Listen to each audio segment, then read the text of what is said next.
The morning sun cast long shadows across the palace corridors as Margaret Harrison adjusted her uniform and prepared for another day of service. She had worked at the palace for 23 years, starting as a junior housemaid and working her way up to head of the domestic staff. In all those years, she had never witnessed anything quite like what was unfolding before her eyes. The Queen had passed away just 6 weeks earlier, and the entire nation was still mourning. The funeral had been magnificent, attended by dignitaries from around the world. Margaret had stood in the crowd of palace staff, tears streaming down her face as she watched the coffin pass by. The Queen had been more than just an employer to many of them. She had been a constant presence, a symbol of stability and grace. But now something felt different in the palace. There was a tension in the air that Margaret couldn't quite explain. She noticed it first in the small things. Rooms that had been locked for decades were suddenly being accessed. Items were being moved from their traditional places. Instructions were being given that contradicted years of established protocol. Camilla had become queen consort, and everyone expected changes. That was natural. Every new reign brought adjustments and fresh perspectives. But what Margaret was observing went beyond simple redecorating or updating outdated practices. This felt like something else entirely. It started with the jewelry. Margaret had been responsible for maintaining the inventory of the Queen's personal collection for the past decade. She knew every piece, every gemstone, every clasp and chain. The late Queen had been meticulous about her possessions, keeping detailed records of what belonged to the crown, what was her personal property, and what had been gifted to her over the years. One Tuesday morning, Margaret received an unusual request. She was summoned to the Queen Consort's private chambers, something that rarely happened. When she arrived, Camilla was seated at an antique desk, surrounded by leather-bound books and folders containing the palace inventories. "Margaret, isn't it?" Camilla asked without looking up from the documents before her. "Yes, Your Majesty," Margaret replied, keeping her voice steady and professional. "I need you to bring me the late Queen's personal jewelry collection, all of it. I want to go through each piece and understand what we have here." Margaret felt a knot form in her stomach. "Your Majesty, the crown jewels are kept in the Tower of London under separate guard. As for the Queen's personal collection, much of it has already been allocated according to her will." Camilla's eyes lifted from the papers, and for a moment Margaret saw something sharp and calculating in her gaze. "I'm not talking about the crown jewels. I'm talking about everything else. The pieces she kept in her private rooms, the gifts from foreign dignitaries, the family heirlooms. I want to see all of it." Margaret knew she was in difficult territory. "Your Majesty, I would need authorization from the Lord Chamberlain to access those items. Many of them are currently being catalogued for distribution to family members as specified in Her late Majesty's will." "I am the authorization," Camilla said, her voice rising slightly. "I am the Queen Consort. This is my home now. These items are part of the royal household, and I have every right to examine them." Margaret felt trapped. Technically, Camilla had a point, but something felt wrong about the request. The late Queen had been very specific in her final wishes. She had spent months before her death carefully deciding which pieces would go to which family members. Catherine, the Princess of Wales, was to receive several important tiaras and necklaces. Princess Anne was designated to receive the Queen's collection of brooches. Even the Queen's granddaughters had been remembered with specific items. "I'll need to consult with the Lord Chamberlain first, Your Majesty," Margaret said carefully. "It's protocol for items designated in a will." Camilla stood up abruptly. "Then consult with him. But I want those items brought here by tomorrow morning. All of them." "Is that clear?" "Yes, Your Majesty." Margaret left the room with her heart pounding. She went directly to find James Thornbury, the Lord Chamberlain. He was a distinguished man in his late 60s who had served the royal family for 4 decades. He would know what to do. When she explained the situation, James's face grew grave.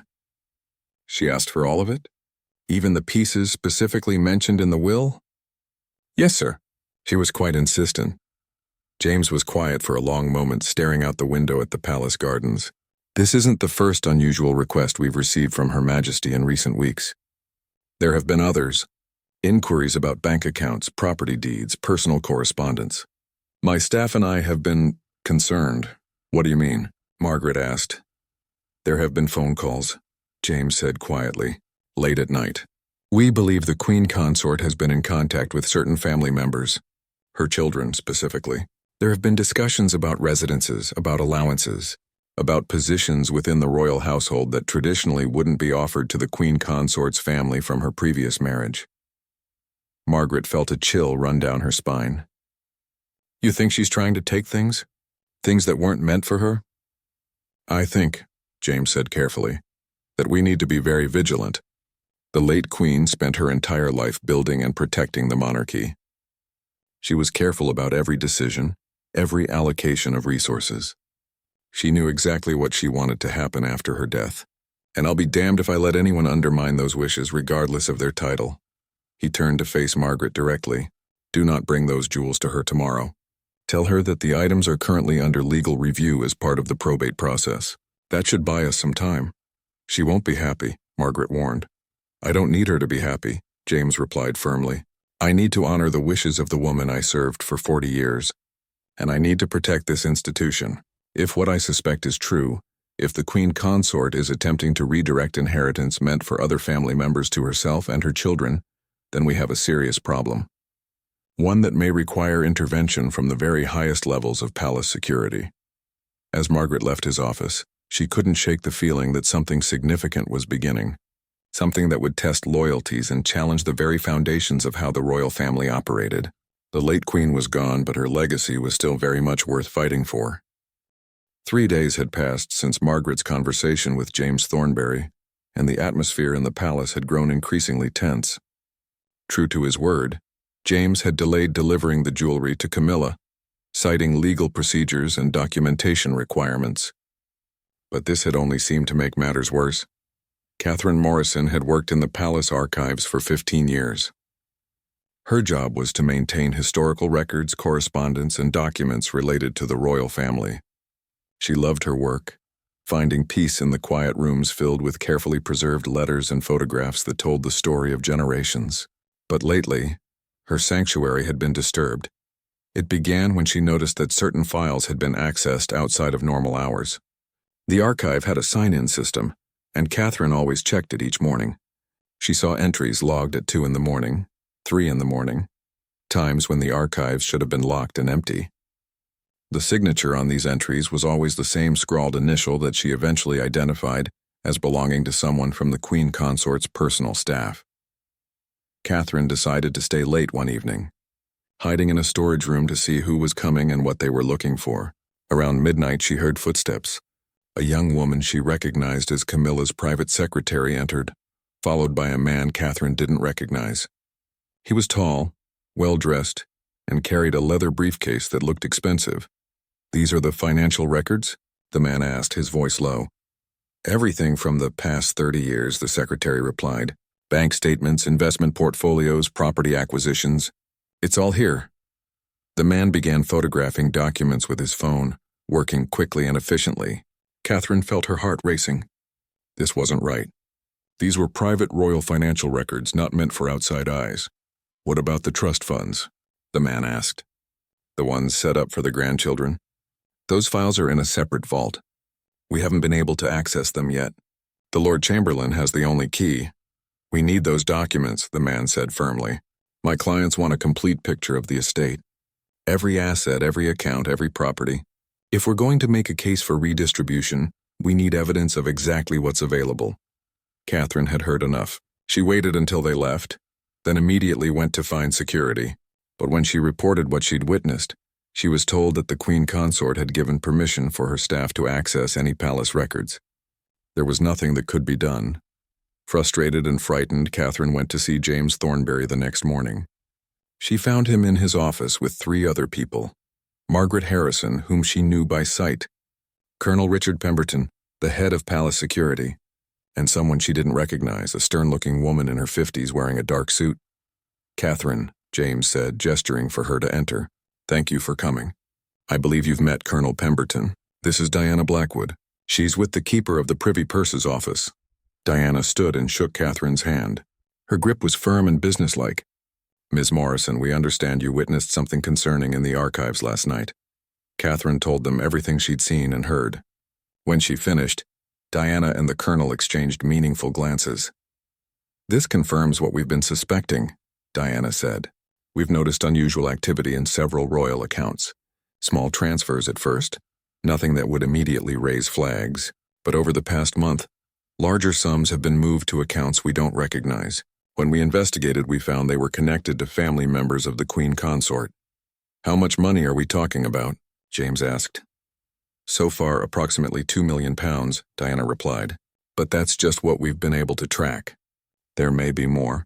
We've also discovered that several valuable paintings have been removed from palace storage and relocated to private residences. Not just any residences, but homes occupied by the Queen Consort's children and relatives. Colonel Pemberton leaned forward. We've also intercepted correspondence between the Queen Consort and various auction houses. She's been inquiring about the value of specific items from the royal collection. Furniture, artwork, antiques, things that have been in the family for generations. Margaret gasped. She's planning to sell them? We believe that's the intention, the colonel said. We've been monitoring the situation carefully, but we've reached a point where we need to act. The problem is jurisdiction. The Queen Consort has certain rights and privileges. We can't simply march into her chambers and demand answers. We need evidence, and we need it to be irrefutable. What about the king? Catherine asked. Does he know what's happening? The room fell silent. Finally, James spoke. His Majesty has been informed of some irregularities, but we've been careful about how much we share. He's still grieving his mother. The last thing we want is to create additional stress or cause a rift in his marriage. But if this continues, we'll have no choice but to brief him fully. Diana pulled out a folder and placed it on the desk. We've been building a case. Every unusual transaction, every moved item, every suspicious request. We have dates, times, amounts. What we need now is to catch her in the act of something undeniable, something that even she cannot explain away or justify. And how do we do that? Margaret asked. Colonel Pemberton smiled grimly. We set a trap. There's one item that the late Queen specifically designated in her will, to go to the Princess of Wales. It's a diamond bracelet that belonged to Princess Diana. The late Queen was very clear that it should be given to Catherine when her daughter, Princess Charlotte, turned 18. It's currently in the secure vault. I've heard the Queen Consort has been asking about that bracelet repeatedly, Diana added. She's told several people that she believes it should be hers. That is Queen Consort. She has more right to it than the Princess of Wales. We've also intercepted a text message from her to her daughter discussing the bracelet and its value. If she tries to take it, the colonel continued, she'll be directly violating the terms of the will. That's not just inappropriate. That's potentially illegal. It would give us grounds for immediate intervention. James nodded slowly. So we let her know the bracelet is accessible. We make it seem like an opportunity, and we watch what she does. Exactly, the colonel confirmed. We'll have cameras installed in the vault room. We'll document everything. If she takes that bracelet or even attempts to, we'll have all the evidence we need to bring this to the king and to take formal action. Catherine felt a mix of relief and anxiety. What happens if she actually does it? What will they do to her?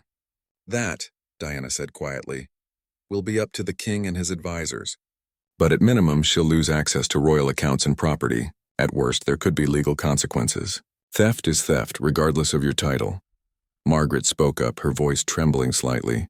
The late Queen would never have wanted this. She loved her family. She wanted unity, not conflict.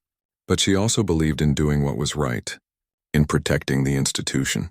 If the Queen Consort is truly trying to steal from her grandchildren, from the people the Queen specifically wanted to provide for, then we have to stop her. No matter how difficult it becomes. Everyone in the room nodded in agreement. They were all servants of the crown, dedicated to protecting not just the people who wore the crowns, but the very idea of what the monarchy represented. If that meant standing up to the Queen Consort herself, then that's what they would do. The trap was set. Now they just had to wait. The plan was put into motion the following Monday morning. James Thornbury personally informed the Queen Consort's private secretary that the diamond bracelet she had been inquiring about was being transferred from the high-security vault to a temporary storage location for documentation and photography. He made sure to mention that it would be accessible for approximately 48 hours before being sent to the royal jewelers for cleaning and then delivered to the Princess of Wales. The secretary, had thanked him politely, but James noticed how quickly she left his office. He watched from his window as she hurried across the courtyard, her phone already pressed to her ear. The bait had been taken. Colonel Pemberton had worked through the weekend to ensure everything was in place. The room where the bracelet was being kept had 4 hidden cameras installed, covering every possible angle. 2 guards were stationed nearby, but not close enough to be obvious. The security team had rehearsed their response plan 3 times. If the Queen Consort entered that room and touched the bracelet, they would have video evidence. If she tried to remove it, they would intervene immediately. Sarah Chen, a junior member of the security team, had been assigned to monitor the camera feeds. She sat in a small office 2 corridors away, watching multiple screens that showed the storage room from different angles. The bracelet sat on a velvet cushion inside a glass case. It sparkled under the lights, beautiful and tempting. For the first day, nothing happened. Sarah watched staff members walk past the room, going about their normal duties. She saw Margaret Harrison stop briefly to check that the door was properly locked. She saw Catherine Morrison pause outside, looking worried, but there was no sign of the Queen Consort. On the second day, things changed. Just after lunch, Sarah's screen showed movement. The Queen Consort's private secretary entered the corridor, looking around nervously. She approached the storage room door, tried the handle, and found it locked. She made a phone call, speaking quietly into her phone. Then she left. 30 minutes later, the Queen Consort herself appeared. Sarah immediately alerted Colonel Pemberton through her radio. Target approaching. She's alone. Camilla walked with purpose, her heels clicking sharply against the marble floor. She wasn't dressed in formal attire, just a simple day dress and cardigan. She looked, Sarah thought, like someone trying to appear casual while being anything but. In her hand, she carried a small leather bag. The Queen Consort reached the storage room door and tried it. Locked. She looked around, checking if anyone was watching. Then she pulled something from her bag. It took Sarah a moment to realize what she was seeing. It was a key. Somehow Camilla had obtained a key to the storage room. She has a key, Sarah said urgently into her radio. I repeat, she has a key. She's opening the door. Hold position, Colonel Pemberton's voice crackled back. Let her proceed. We need to see what she does. Sarah's hands were shaking as she watched Camilla enter the room. The Queen Consort closed the door behind her but didn't lock it. She approached the glass case containing the bracelet. For a long moment she just stood there looking at it. Then she opened her leather bag and pulled out a small tool. With practiced movements, she used it to unlock the glass case. She's opening the case, Sarah reported. She definitely knows what she's doing. This isn't her first time picking a lock. Camilla lifted the glass lid carefully. She reached for the bracelet, her fingers trembling slightly as she picked it up. She held it to the light, examining it closely. Then, instead of putting it back, she dropped it into her leather bag. She took it, Sarah said, her voice rising. The bracelet is in her bag. She's leaving the room. Security teams move now, Colonel Pemberton ordered. All units converge on Corridor 12. We need witnesses. Make sure Margaret Harrison and James Thornberry are present. Sarah watched on her screens as the Queen Consort exited the storage room, closing the door behind her. She started walking back the way she had come, the leather bag held close to her body.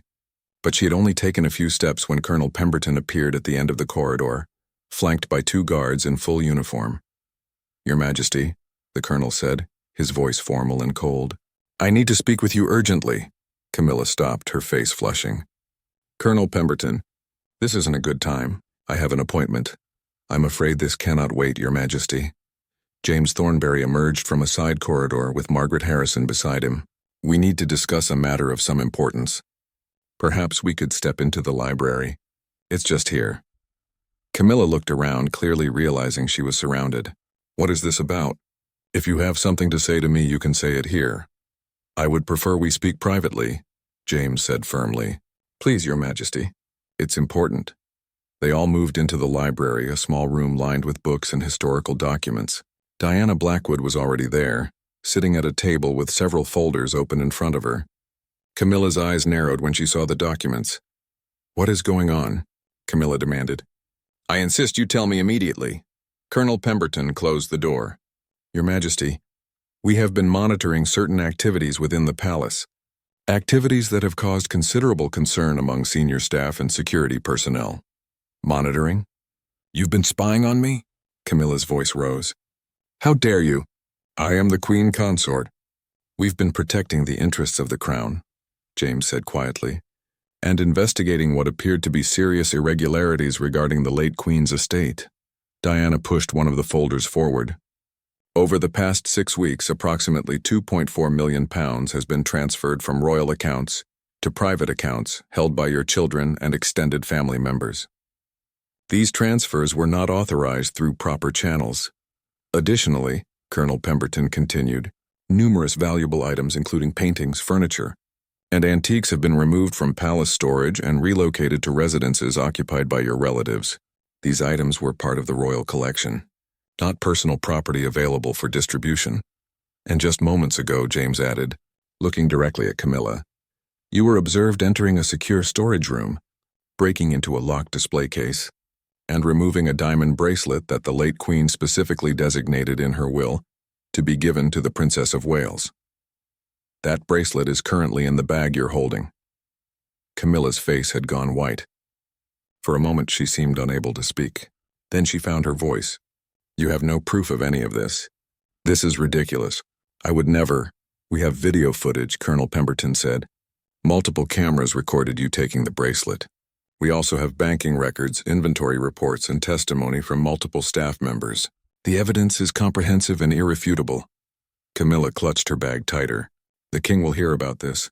You'll all lose your positions. You have no right to treat me this way. His Majesty has already been briefed on the situation, James said quietly. He's currently reviewing the evidence with his legal advisors. He asked that we secure the bracelet and any other items you may have taken. He also asked that we compile a full accounting of everything that has been removed or transferred without authorization. Margaret stepped forward, her voice gentle but firm. Your Majesty, please. This doesn't have to get worse. If you return the bracelet and cooperate with the investigation, perhaps we can find a way to resolve this quietly. The late Queen wouldn't have wanted a public scandal. None of us do. Camilla looked around the room at all of them. Sarah, watching from the camera room, could see the moment when the Queen Consort realized she was trapped. There was no way out. The evidence was overwhelming. Slowly, Camilla opened her leather bag and pulled out the diamond bracelet. She placed it on the table with shaking hands. I only wanted what was fair, she said, her voice breaking. My children deserve to be provided for. They're part of this family now, too. The late Queen had so much, and she gave it all to her blood relatives. Where does that leave us? The late Queen made her wishes very clear, Diana said firmly. And those wishes are legally binding. What you've done isn't just inappropriate. It's theft.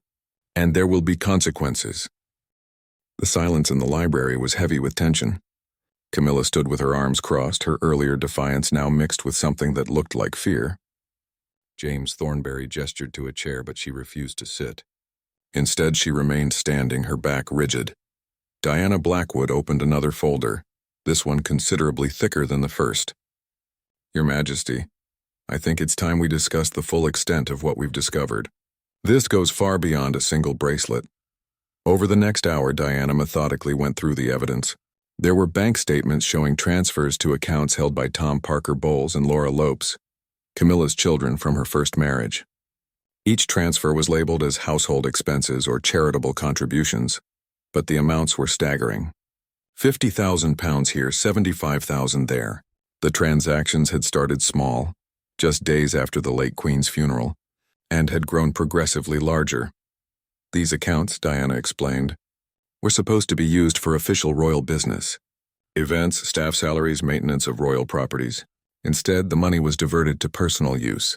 We have receipts showing purchases of luxury cars, expensive jewelry, and even a holiday home in the south of France. Margaret gasped. A holiday home? Using royal funds? The property is registered under a trust, Diana confirmed.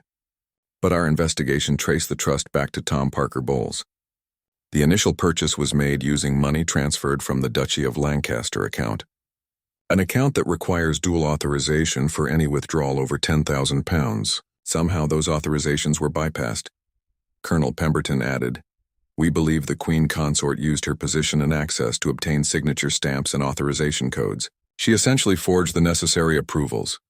Camilla finally spoke, her voice tight. I didn't forge anything. I have every right to access those accounts. I'm the queen consort. The king would want me to be able to provide for my family. The king, James said coldly, was not informed of these transactions. When we showed him the bank statements 2 days ago, he was shocked. He had no knowledge of any of this. Furthermore, your authority over those accounts is limited. You can make small purchases for personal use, but major expenditures require his approval. You know this.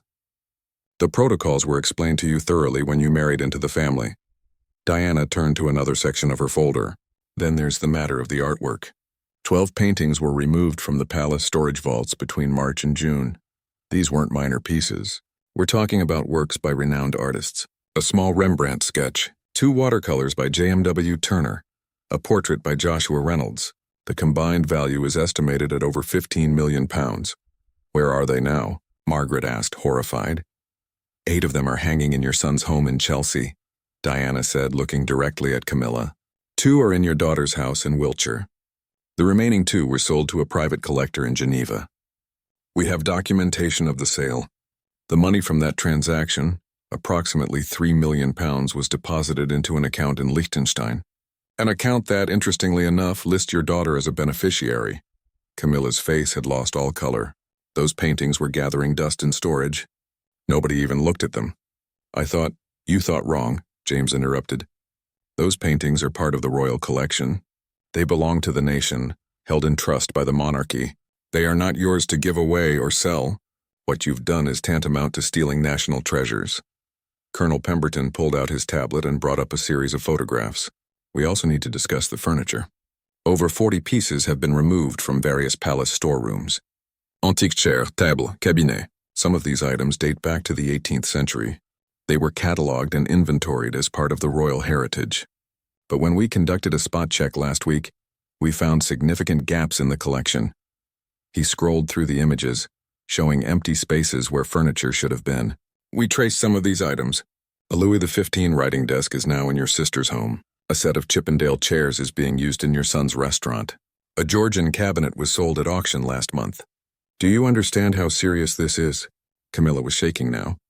The late queen was always so stingy. She lived in this enormous palace surrounded by thousands of beautiful things, but she never shared any of it. My family was always made to feel like outsiders or like we didn't deserve to be here. I just wanted them to have something, to feel like they belonged. So you stole from your husband's family to give to yours, Margaret said, her voice filled with disappointment. You betrayed the trust of everyone in this institution. You disrespected the memory of a woman who spent her entire life serving this country, and you did it for greed.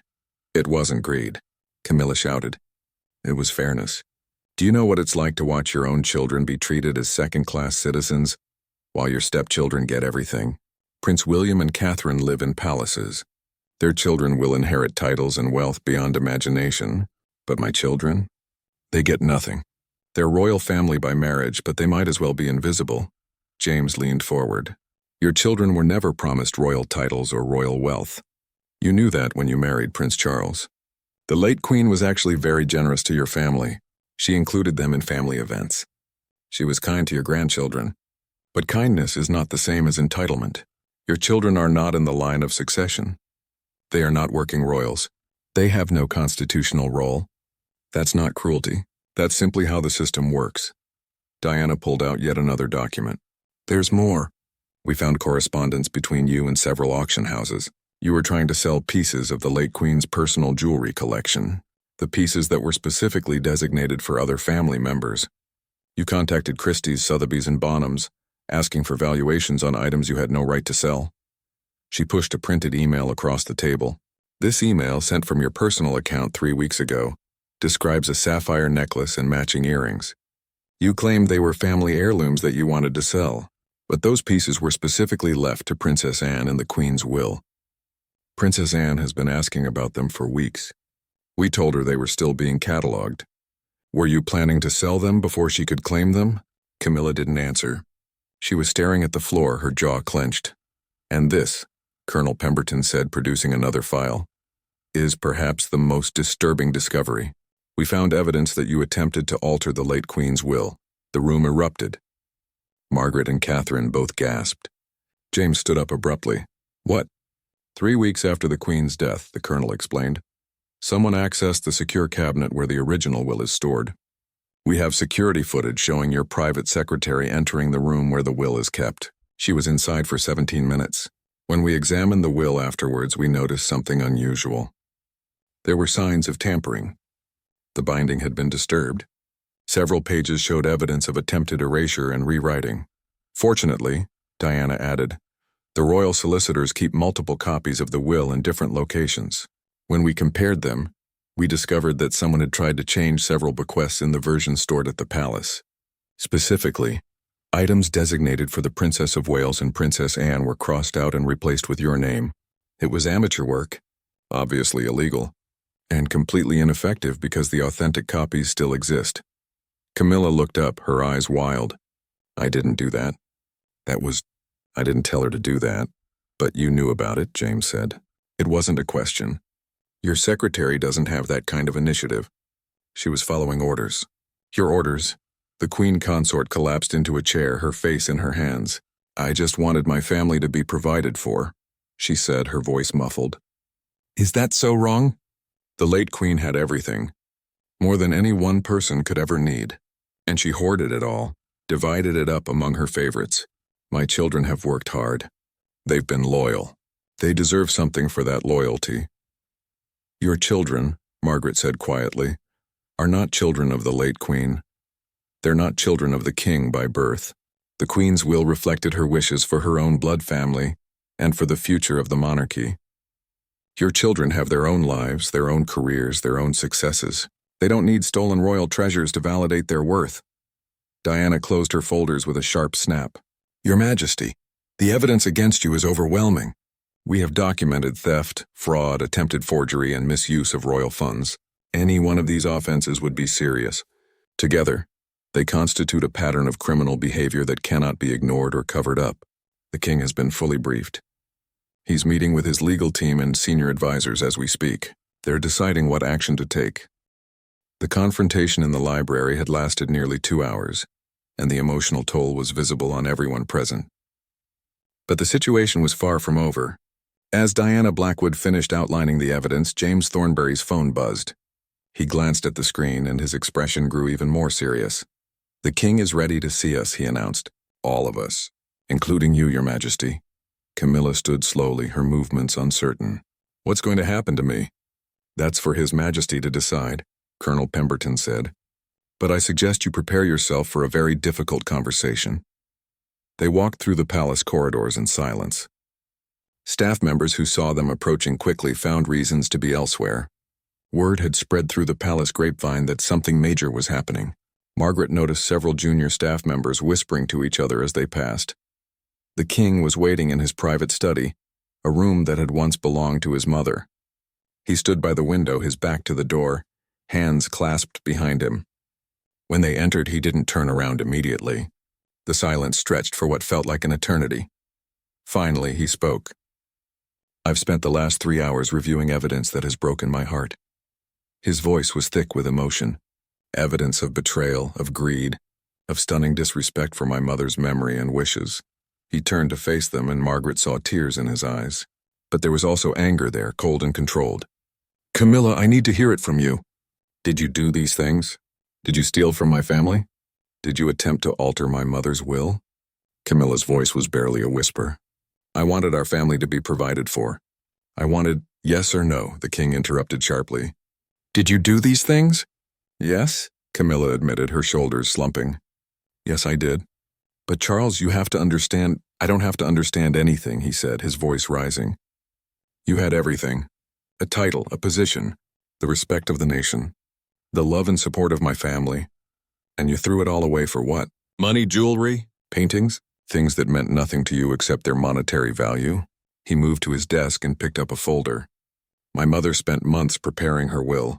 She thought about every single item, every piece of jewelry, every painting. She wanted specific people to have specific things because those items had meaning. That bracelet you tried to steal, it belonged to Diana, my first wife. My late wife. My mother kept it all these years and decided it should go to Catherine, because Catherine embodies everything Diana stood for. Kindness, dedication, genuine care for people. That bracelet wasn't about money. It was about legacy. About love. and you would have sold it to the highest bidder. Camilla was crying now, but the king showed no sympathy. The money you transferred to your children's accounts? That money was designated for charitable works, for organizations my mother supported for decades: cancer research, children's hospitals, veterans programs. You stole from charities to buy your son a holiday home. He slammed the folder down on the desk. The paintings you sold? One of them was a Turner watercolor that my mother loved. She used to sit and look at it for hours. She told me once that it reminded her of Scotland, of happy times at Balmoral with my father. And you sold it? To a stranger. For money. James Thornbury stepped forward carefully. Your Majesty, we need to discuss what happens next. The evidence is clear. The law has been broken.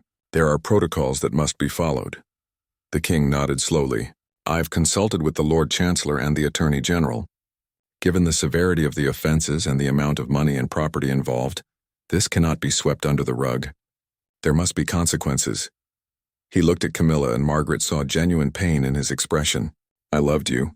I fought for years to be with you. I gave up so much, endured so much criticism, because I believed in us.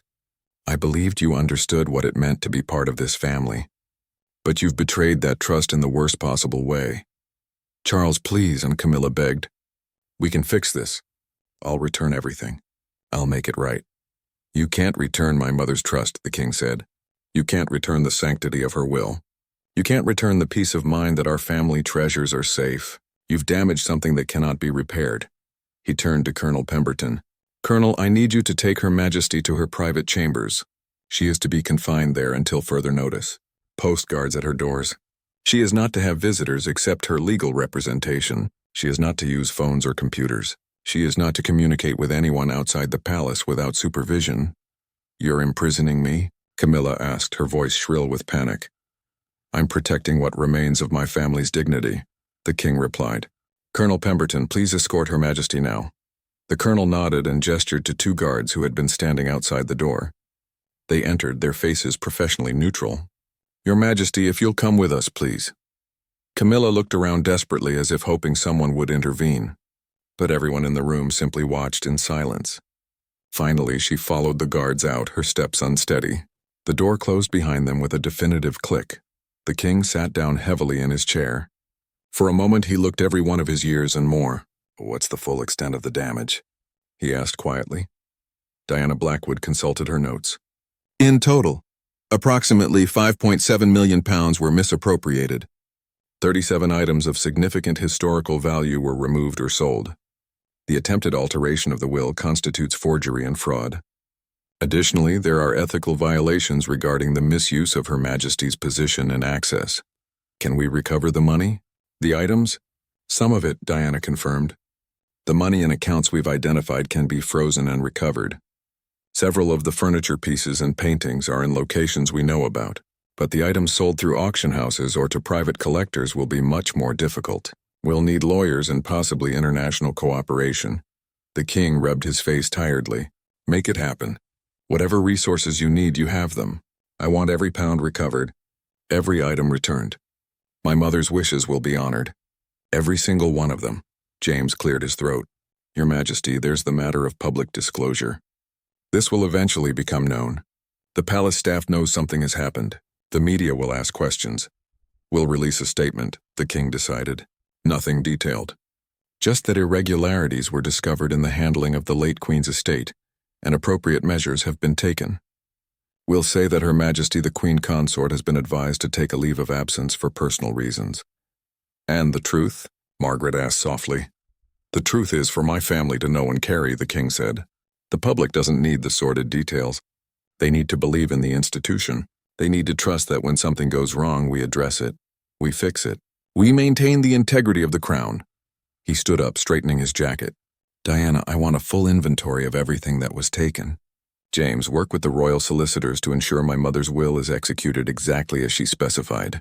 Colonel, maintain security on Her Majesty's chambers. No one goes in or out without my express permission. And what about Tom Parker Bowles and Laura Lopes? Colonel Pemberton asked. Do we pursue action against them as well? The king considered this. They benefited from their mother's crimes, but I need to see evidence that they knew the origin of what they were receiving. If they were complicit, if they actively participated, then yes, there will be consequences. But if they genuinely believed their mother had the right to give them these things, then perhaps we can recover what was taken without pursuing criminal charges. That's very generous.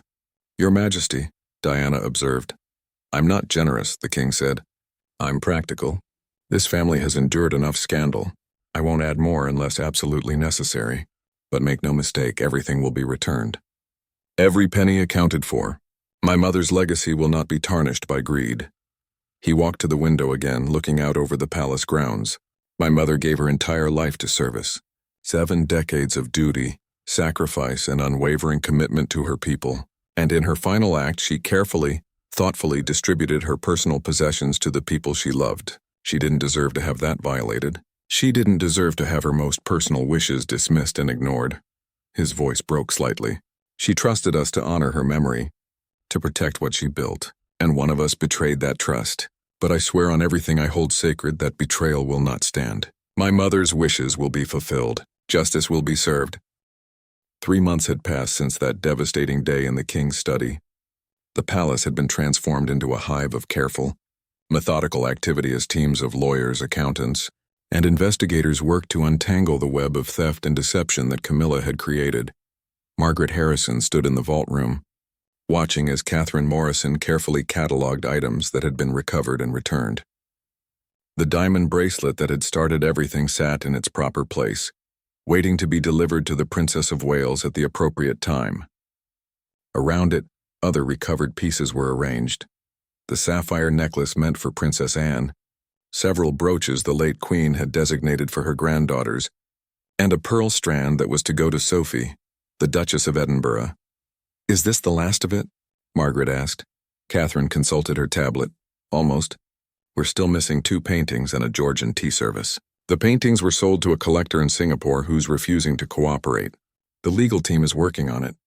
The tea service seems to have disappeared completely. It left Tom Parker Bowles' home about a week before we started the recovery operation. We think it might have been given to someone as a gift, but we haven't been able to track it down. Out of 37 items, that's not bad, Margaret observed. Could have been much worse. The money was easier, Catherine said.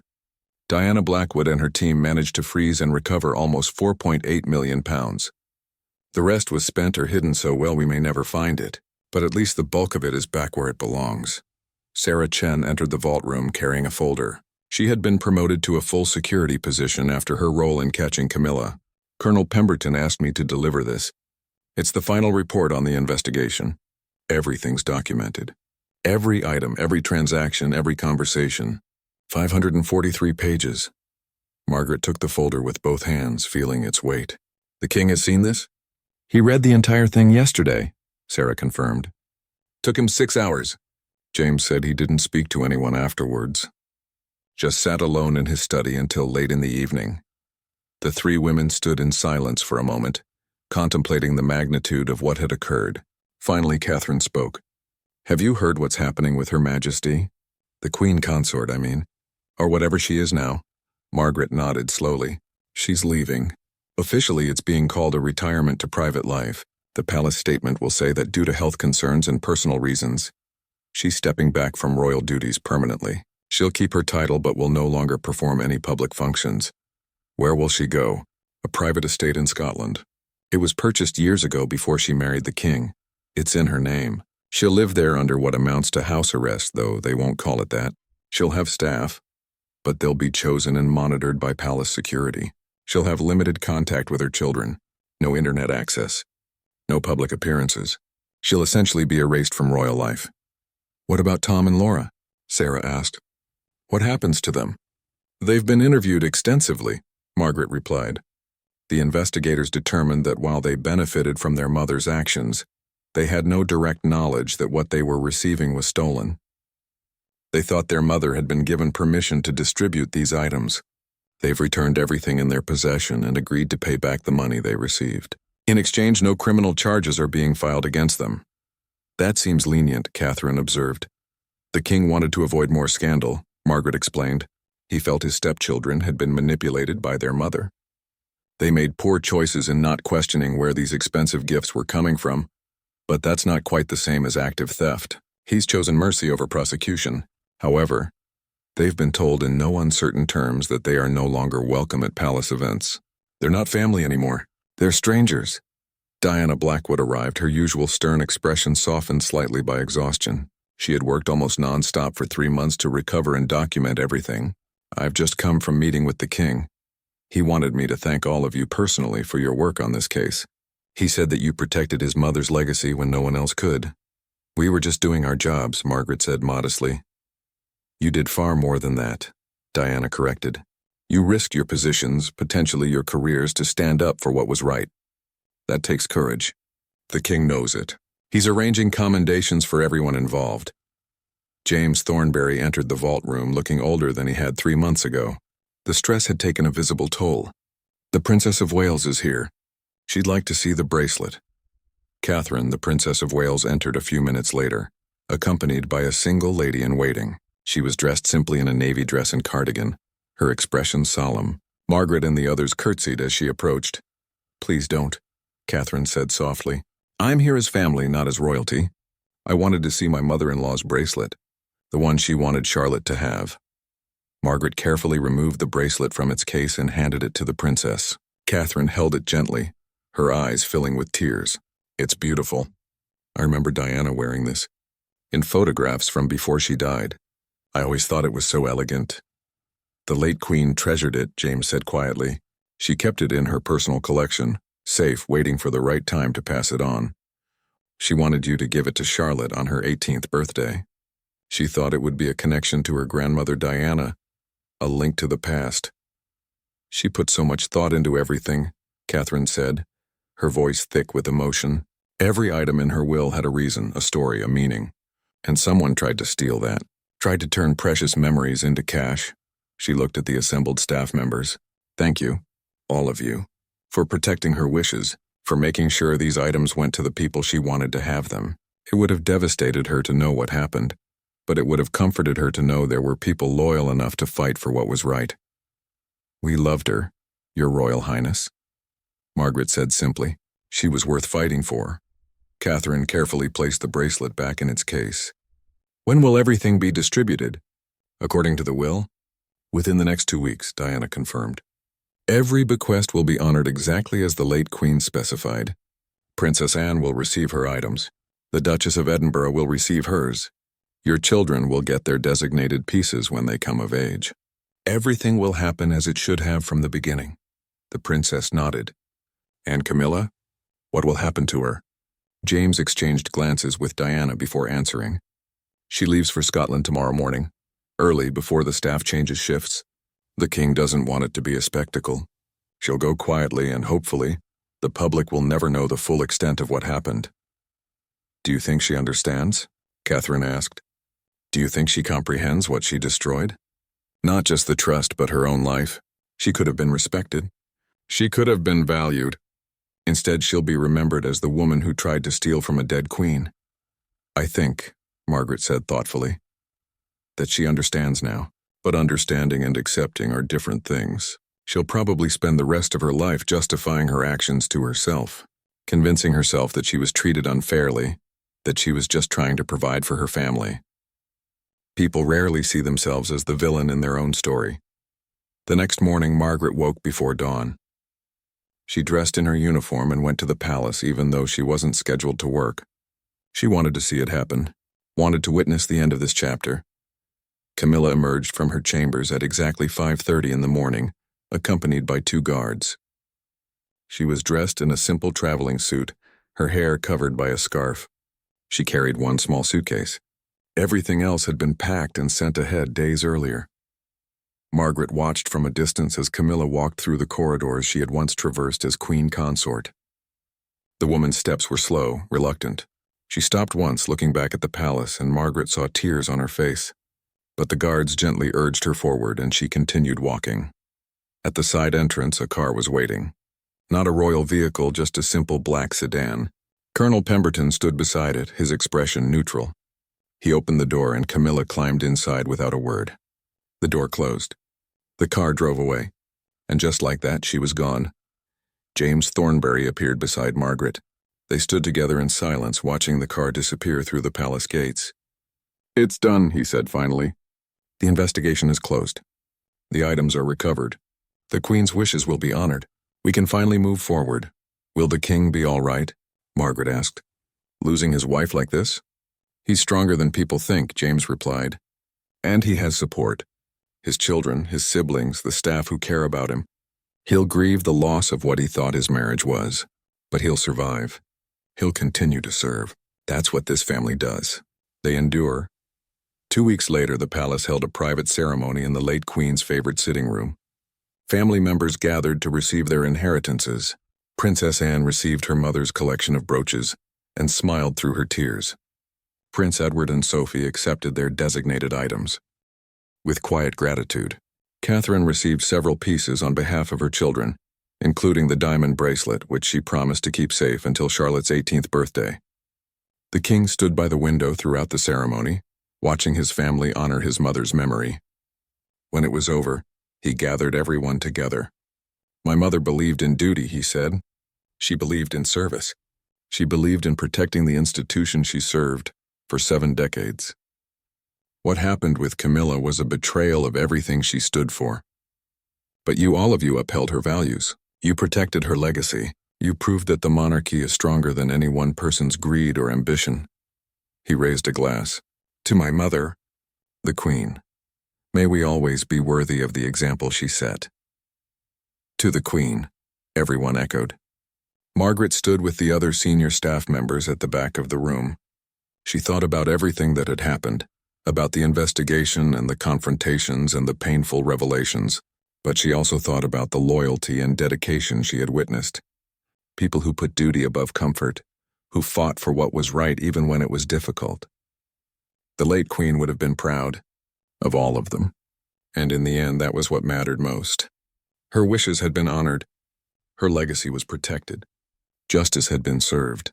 The crown endured as it always had, as it always would. That was the true inheritance she had left behind. Not jewelry or paintings or money, but the unwavering commitment to duty that defined the monarchy itself. And that, Margaret thought, was worth everything they had fought for.